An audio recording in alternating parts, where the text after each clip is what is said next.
KKB Papua. Di ujung tanduk, pasukan marinir tumpas habis KKB di Sorong Timur. Kekuatannya seujung kuku. Pemerintah telah menetapkan KKB sebagai organisasi teroris. Hal tersebut tak lepas karena sejumlah ulah yang dilakukan oleh kelompok ini. Kini KKB Papua pun harus bertanggung jawabkan perbuatannya. Ibarat guntur menggelegar di siang bolong. Itulah yang ditunjukkan pasukan marinir TNI Angkatan Laut di Papua.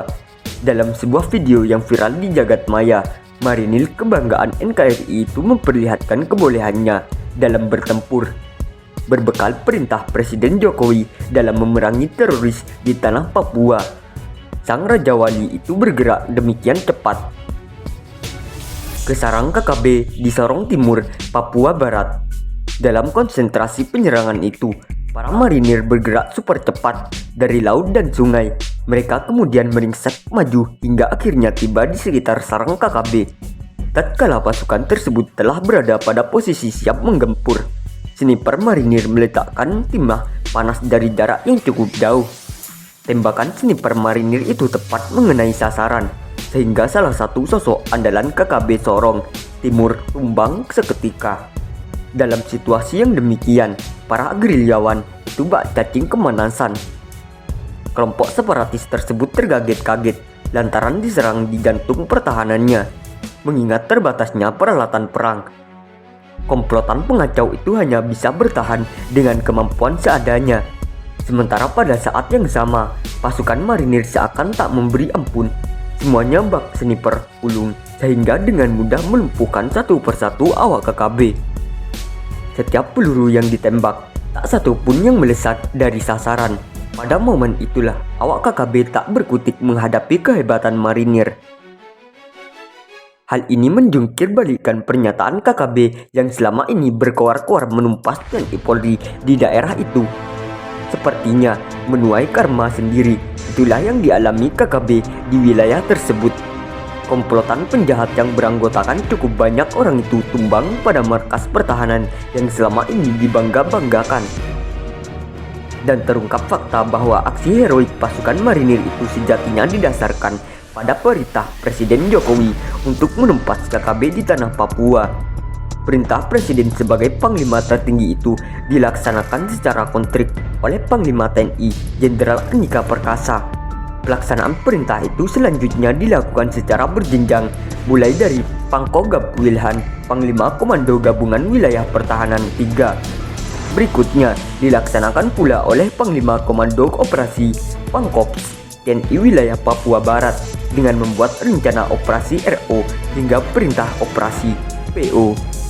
Bersama Komandan Pasmar 3 Brigjen TNI Marsuliti Sianto dan dari Batalion Infanteri 11 Marinir di bawah Letkol Markiki Catur Pramono akhirnya dilaksanakan operasi penumpasan KKB tersebut. Dalam bingkai perintah itulah marinir yang bertugas di Papua Barat mampu meruntuhkan kekuatan KKB di Sorong Timur. Kekuatan yang selama ini diagung-agungkan oleh Tentara Pembebasan Nasional Papua Barat TPNPB sebagai yang terhebat di Sorong Timur ternyata hanya seujung kuku. KKB Sorong Timur yang selama ini dicap sebagai jagoan Papua Merdeka ternyata mudah ditaklukkan dalam tempo sesingkat-singkatnya. Sejak saat itu, bendera merah putih berkibar lagi diserang KKB. Fakta tersebut kini beredar viral di media sosial. Bahkan tak sedikit netizen yang memanjatkan doa agar para marinir dan TNI Polri umumnya di Papua diberi kekuatan dan perlindungan. Untuk diketahui, berkibarnya bendera merah putih di sarang KKB terus terjadi dalam beberapa waktu terakhir. Prajurit TNI Polri di Kabupaten Puncak Jaya itu berhasil menduduki markas KKB yang selama ini dihuni oleh Lesmin Walker, anak buah Panglima Lakaga Telegen. Keberhasilan prajurit TNI Polri itu setelah menembak mati Komandan Operasi KKB Kodam 8 Intan Jaya, Lesmin Walker. Lesmin Walker juga diserang di markas pertahanannya di Wolomi. Dia diserang setelah sebelumnya melakukan tindak pidana menembak mati anggota Brimob Prada Memang Wiranata. Bahkan dalam penyerangan tersebut, tak hanya markas Wolomi yang dikuasai TNI Polri, tetapi juga markas KKB yang ada di Tagaloa. Dua markas KKB tersebut kini dikuasai TNI Polri, sehingga Panglima Lakagat Legend tersingkir dari tempat tersebut. Sampai saat ini belum diketahui persis di mana Panglima Lakagat Legend bersembunyi. Tak diketahui pula kenapa sampai saat ini Lakagat Legend tak lagi memperlihatkan batang hidungnya. Tapi sejak pendudukan markas KKB oleh TNI Polri, kekuatan Lakagat Legend seakan hilang seketika. Apalagi sejak pendudukan itu, aparat keamanan mengamankan sejumlah barang bukti berupa senjata tajam, juga helm anti peluru. Selain itu, turut diamankan pula dokumen rahasia milik KKB. Dokumen berharga itu kini telah berada di tangan aparat penegak hukum. Mungkin karena itu sehingga KKB di bawah pimpinan Lakagat Legend tak lagi tunjuk kekuatan dan berkuar-kuar menumpas TNI Polri. Mungkin karena itu pula sehingga saat ini tak terdengar lagi coletehan KKB yang menyatakan siap perang melawan TNI Polri di lapangan terbuka. Terlepas daripada setidaknya coletehan itu, namun diharapkan agar TNI Polri selalu siaga di daerah bergolak tersebut. TNI Polri juga diharapkan terus memancing KKB untuk keluar dari sarangnya, mempersempit ruang geraknya. Andai kata ini terus dilakukan, maka harapan Presiden Jokowi akan Papua yang damai, Papua yang aman akan segera terwujud adanya. Sementara belum lama ini juru bicara UPM Sebi Sambom juga mengumumkan duka nasional bagi bangsa Papua.